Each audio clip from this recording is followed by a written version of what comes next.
Ladies and gentlemen, I am here with you today, trying to combine something that is so beautiful, so chaotic, it will make you think that mac and cheese and a grilled cheese is child's play. I'm gonna make a pirate in Fallout 4. Naturally, I have this dope mustache. Do any of you know my plan? Probably. Do I know my plan? No. The only thing I know is Captain Douche is here, and we've got this sick loadout. Let me just move that charisma point to intelligence or whatever. I don't know, because we don't care about charisma on this channel. Why? Well, we kind of do. I don't know anymore. I make this all up as I go along. You know how the story goes. I look at the people that I was cheating on from my wife as the bombs go off. Didn't really help too much. They still died. My wife also died. So, at least I'm finally free from her.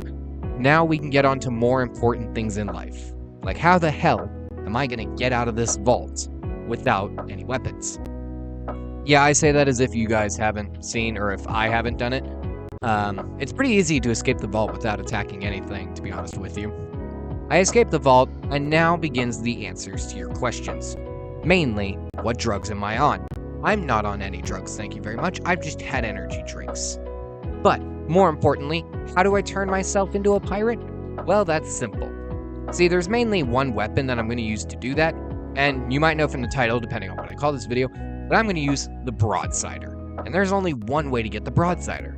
From Ironsides, so let's get into it. This adventure starts out with the usual things. I let Paladin Dance and his team try and fight off these ghouls.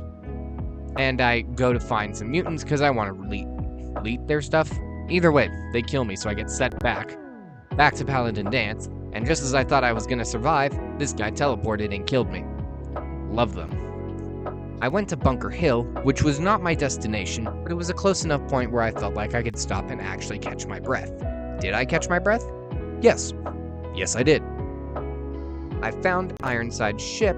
I don't remember what it's called, something about the Constitution.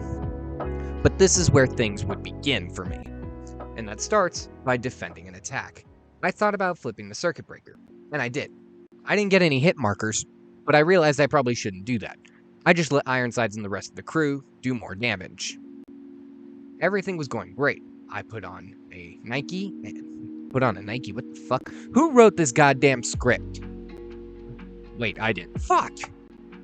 But you guys can see, I steal something and just don't kill anyone. I return to Ironsides. He thinks that I decided not to kill anyone for his sake. Little does he know, I'm a psychopath. He just hasn't given me a weapon that I can use yet. By the way, I had to run through Archet, and I spent over 30 minutes on this jump alone because I kept missing. Ugh. I swear to God, if I get a chance to come back here and fuck all these people up, I'm gonna take it. Another attack happened. I let Ironsides and crew handle everything. It's honestly pretty easy. I haven't had to kill anyone yet. And then Ironsides is smoking, but he finally gives me my goddamn cannon. See, I wish there was a flintlock in this game. There's not. So, yeah. Just to prove that I actually completed this without killing anyone, you'll see it takes a second. I keep forgetting it's in data, which drives me nuts. But I have killed no enemies. Under combat, no one killed by my hands. Not even the cannon barrage. So there. Now we can actually get into the challenge. Naturally, I tested it on the people who tried to kill me earlier. It's not a bad weapon. It's got bullet drop. Do I like bullet drop? No. By the way, I would come to regret doing this because it's a waste of ammo. Why is it a waste of ammo? Ammo is scarce. I finally got to cosplay as everyone's favorite security guard, which I don't know if it's your favorite, it's certainly not mine, but I figured someone's favorite. Plus, it was a decent set of armor for now. I tried to actually help out by shooting this guy with the gun, because these guards weren't going to. You'll never guess what happened. They all shot me. Yeah, I shoot someone to save someone. They shoot me to kill me. Someone make it make sense. I discovered the old North Church to save myself some time later on. And then I came into my next problem. Cannonballs are expensive to buy. Not just expensive. Sometimes vendors wouldn't have them, so I had to spend a few hours just going around trying to buy enough to actually get through a dungeon. It took way too long, and I entered Park Street Station. I didn't have that many shots, like I had maybe 25 when I entered, so every shot count. Piper was a little bit of help, but the underside area was terrible. because at this point I had run out of shots and I just started bashing these guys. This footage is sped up, but just imagine 2 hours of all of this nonsense. By the time I arrived at the door, I was way beyond 0 shots because it's not like I gained any more cannonballs, so I had a plan. Leave and go shopping. I got myself up to 10 cannonballs. That was not nearly going to be enough. I went in with those 10 cannonballs, despite the fact I knew it wasn't going to be enough. Why? Because I have a death wish and I hate myself. Plus, I may be on very hard difficulty, but that does not mean that I want to make things any easier for me. Yeah, every single time I shot one of these, it hurt my soul, because that was a shot that clearly did not need to happen. I rescued Nick Valentine, told him that I needed his help with more cannonballs, and then just let him and Piper do all the work. I mean, I don't know what you guys expect. I'm not going to be gun bashing everyone. Maybe. I might. I don't know. I'll see how I feel on the way out of here. Skinny Malone was annoying. I tried to bash him, but he didn't seem to take that as an actual form of damage. So I kind of ran back, thought I'd let Piper and Nick handle everything. Didn't exactly work, so then I just started slowly meleeing his triggermen. Yeah, it still didn't work. I got a couple of hits on Darla, but Darla's bat seemed to do big damage to me, even though I don't know how. She's not exactly that much of a fighter, but I still died. I decided that my tactic would be running. Nick doesn't follow you out, but it gives me a chance to go back to the shops, spend a lot more time trying to get ammunition, which I so desperately needed. You want to know how much I needed it? I went back in without ammo, because I couldn't find any ammo. But luckily the fight had already started, so most people were already dead by the time I got down there. Combine that with some chems and a new cold quantum, and Skinny Malone went down. Just a lot of work. This guy's kind of fucking fat if you didn't know. See, this cheat room is going to help me out once again, because this is not a problem of cannonballs not existing. No, that is the problem. It's not that I can't afford them, it's that they don't exist. So here's the thing, I have 3,640 caps. I'm going to treat everything as if each one costs 44 caps instead of the standard 22, and buy all the junk that I can under the condition that I'm going to put it away and not be able to use it. The only piece of junk I kept with me is a high-powered magnet, which I had before I did any of this. So for those of you who can kind of understand what I'm going for, it's pretty simple. I buy all the junk because it's something I can use to get rid of caps. Then I put it in a drawer down there, putting everything away, except for the one high-powered magnet, which again, was mine before I did this because I thought I was going to side with the Brotherhood. I ended up not, so I didn't really need the high-powered magnet, but I found it before all this, so I'm keeping it. Then I can go back through and do the math for all of the cannonballs that I had. I started out with a fair number of them, which was, I believe, 18. After double-checking the footage, that seems to be the right number. So here's the sucky thing. I can't go into here and claim only 100. No. You take the entire thing, and then I have to go back in and manually select the amount that I want to put back. This took a while. I hated every second of this, but I did it. In the end, I had 123 cannonballs. That's a lie. Why is that a lie? Because I didn't exactly have that many. In the end, I very, very carefully put down all of the cannonballs, so where I had my grand total. 102. That is all I had to work with, and I had no more junk. Just to prove it to you, I had the armor, which I didn't sell.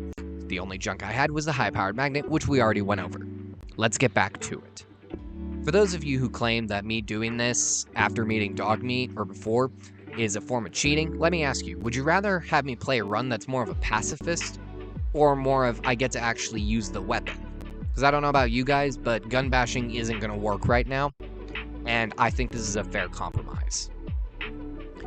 Kellogg gave me a lot more trouble than I thought, partially because I can't see him, but also his synths are more guns. Again, it doesn't matter if they don't do that much damage to me individually, they do a lot of damage because there's a group of them. Also, Kellogg has an innate ability to hide from my cannonballs, and since the cannonballs can hit things like that table, I'm fucked.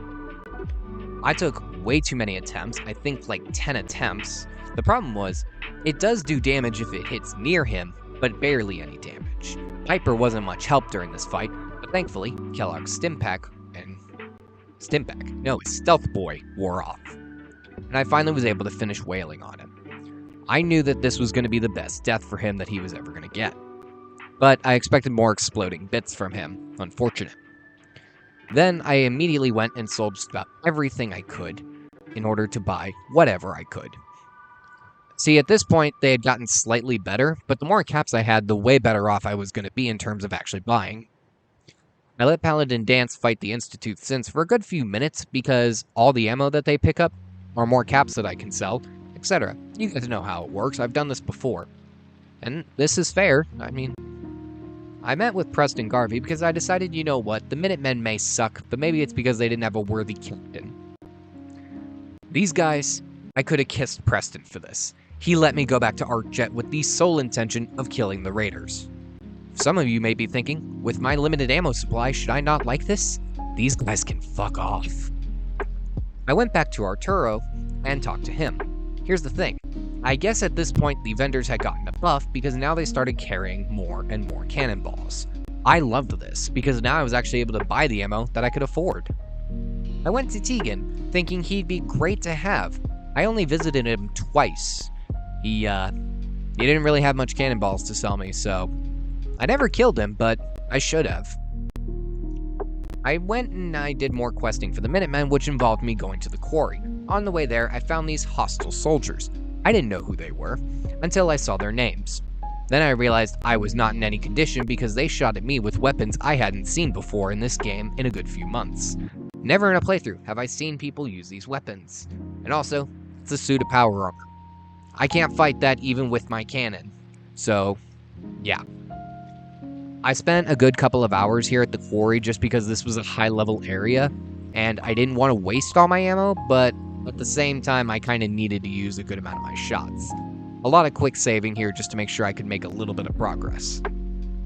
Piper stood there in her red dress just watching me. I think she had feelings for me, but you know what? This time I decided she could come along for the ride. She was useful in this way, inspiring even. I met with the Minutemen and we were going to take back the castle. I wanted a castle, but I couldn't steal the Constitution, so it doesn't exactly fit the pirate theme, but it's the best thing that I can do. The Mirelurk Queen was as difficult as I expected her to be. Why? Because of the poison and the fact that she can summon minions. Luckily, VATS is a great tool. It's a guaranteed bit of damage on something that big. Not much damage, damage nonetheless. This thing, I don't understand how Preston got a flamer, but I let him keep it because it actually made him useful, not just in this fight, but also in the rest of the run. Seriously, I don't know where this guy got it, but I am letting him keep it. But these little guys are a pain in the ass. I don't know why someone just thought they'd be a good enemy type in the game, but I personally do not think they were. This Mirelurk Queen took forever to go down. It's not the fact that it's a difficult fight itself, it's just this thing is a fucking tank, like an M1 Abrams. Preston put the final kill on it, which pissed me off. I wanted to be the one to kill it. I thought I would take the flamer away from Preston, but I decided no. He'll be useful to me much, much later on. I just won't know it. I took down Sarge because, well, he tried to kill me, and frankly, I'm not gonna not kill him. There was also a few cannonballs down here which helped my arsenal, but frankly, I used most of the ones I found on Sarge, oddly enough. Yeah, I know it's contradictory. Just roll with it here. You'll understand. Then I went to the glowing sea. Everything was going great, until I accidentally found myself in a predicament. I heard something, and whenever I looked, there was a Deathclaw. I didn't want to fight with a Deathclaw, because I didn't want to waste my ammo, and I don't like Deathclaws. So I left. I let Piper deal with it, and I think it worked out for her pretty well. Don't you guys agree? Because I look back, and there's two. She's got this, right? Right. The synth was pretty annoying, and by synth I mean the Courser. This guy had Stimpaks and Stealth Boys just like Kellogg, and he took a lot of ammo. The main thing was his energy weapon. It did a good bit more damage and everything, which I hated with all my life, but I decided to talk to him. I wanted to see if maybe I could talk him down into giving me the chip in his neck. He said that he didn't like Doritos, so I knew he wouldn't understand. So I fought him again, and actually got lucky, and killed him. Yay. Can I not do this again? for a long, long time. Now, I sat down in a chair in the railroad HQ while Desdemona programmed everything. I think Desdemona wanted to flirt with me, but you want to know why she didn't? Because Piper was here. Piper was still here in her red dress. Somewhere. There he is. You see her. However, Piper did not like my flirting and decided to be friends on me. So she left Valentine's in. At least Valentine will be nice to me and not use me. Surges sent me into the teleporter, and I got sent into the Institute against my will. I found Sean and just kind of went through the motions here because I really don't care about this robot. I just want to blow stuff up. And then I shot an Institute scientist. Everything worked according to plan. The Institute now hated me. Except no one reacted. Not a shot fired or anything. Not even the guards up top. They were there. They just weren't reacting to my presence whatsoever. The relay said it was offline. I thought I was trapped. But sure enough, I was teleported away. Nice and easy. I upgraded the broadsider with the multi-shot canister, which would be great in terms of damage, not as much, ammo consumption. And then died multiple times during the battle for the castle. Yeah, I had turrets, they just wouldn't do much. And I only had about 100 shots whenever the fight started, which, in long retrospect, was not nearly going to be enough for this nonsense. I tried to get the NPCs to do most of the work for me, but they're pretty weak considering that they're the Minutemen. I kept saving at every progress point just to make sure if I died, I wasn't going to be reset to the beginning of the fight. But I was long out of ammo at this point, just picking up whatever I could to sell later to get more. But we did it. I found my power armor. Yeah, we hadn't won yet, people were still dying, but I found my power armor, which meant I could take more damage and do a little bit more hits with the gun bash. I was all aboard. And thanks to my courageous victory, we won. The battle was over, the Institute was in retreat, but I decided, no, you cost me my cannonballs, I'm gonna kill this skull-level Institute courser. And that I did. Just after a while, and someone stole the kill with the fucking laser musket. Naturally, I teabagged him to show him his place. Then I spent a good few hours selling everything and buying just as many cannonballs as I could. And you'll never guess how I funded my whole little operation. You'll believe it? Not even Tegan was safe from this, but he didn't sell anything to me, but he wasn't hostile, so I let him live for now. Mayor McDonough became a synth, and I killed him. It took a while because I didn't want to blow everyone else up and get more people mad at me. Nick wanted to talk right after this, which was a little awkward. Anyway, I asked you earlier, how did you think I funded this? Carrots. See, if I wait a while, the carrots will finish growing and I can harvest them. Then I can sell them in the shops for a little bit of caps, which is just a long version of an infinite money glitch. By the end, I had 323 shots. Technically 326 if you count the 3 that's in my magazine, but I figured that should be enough. I activated the remote sequence once I got inside the Institute, and voila, my army. That is not an army. Preston, you fucking bitch, you lied to me. There he is. He luckily gave up on his stupid laser rifle, and now has the flamer. I guess it'll be useful, I'm not entirely sure. Nick tried to do his best by hacking a terminal without a screen. Frankly, I was amazed that he could do it, but you know what? Go team. We're here for you. Save the Commonwealth, and try and do a Jack Sparrow run. The inside of this institute wasn't bad. I made sure to kill any scientist I could see because here's the thing. Some of you might say they're innocent. I say, first of all, I'm a pirate. What do I care? Also, if they escape, who's to say they won't start up the institute again? But this time, be more prepared. If I kill them all here, it's way better for everyone. I talked to Sean. I really didn't even talk to him much the first time. I did the bare minimum and then left. I thought about killing him, but I decided no, you know what? I want him to die, knowing that he falls with the rest of his people. And he did. I placed the bomb on the thingy in there, teleported out after I found a never-ending shotgun, which would have been cool to use. Told Sean, Kid Sean, that is, that he could come with me so I could start my own child labor factory. I do need a pirate ship after all. And then activated the detonator, which you'll never guess what it did. Yeah, it detonated. It detonated a bomb. I shot cannons just to act as a signifying thing. And with that, ladies and gentlemen, I beat Fallout 4 with the cannon. And don't worry, I shot Preston 3 times just to make sure to satisfy everyone's curiosity. If you all had any questions or any other recommendations, please let me know down in the comments below. I hope to see you guys in the next one. Have a fantastic day.